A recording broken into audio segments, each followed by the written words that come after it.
செல்ஃப்லேயே வந்து வைப்பாங்க. எதுவாக இருந்தாலும் எந்த திசையில் இருந்தால் ரொம்ப நல்லது அப்படிங்கிறதான் பார்க்க போகிறோம். நாங்கள் இந்த வீட்டுக்கு வரும்போது ரொம்ப யோசிச்சது பார்த்திங்கன்னா பூஜை ரூம்காக தான். பூஜை ரூம் எந்த திசையில் வச்சா நல்லாயிருக்கும், வாஸ்து முறைப்படி எந்த திசையில் வந்து நல்லாயிருக்கும் அப்படிங்கிறதுக்காக ரொம்ப யோசித்தோம்.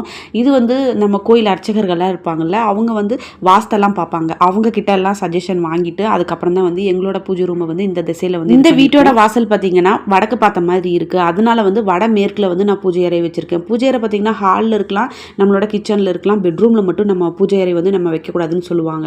அதனால் வந்து நான் வந்து வடமேற்கில் ஹால்லையே வந்து வச்சுருக்கேன். வடகிழக்கில் கூட ஒருத்தங்களுக்கு வந்து ஹால் இருக்கும். ஆனால் வடகிழக்கில் வந்து அந்த கார்னரோட அந்த வடகிழக்கு கார்னர் இருக்குது பார்த்திங்களா, அந்த இடத்துல வந்து வைக்கக்கூடாதுன்னு சொல்லுவாங்க.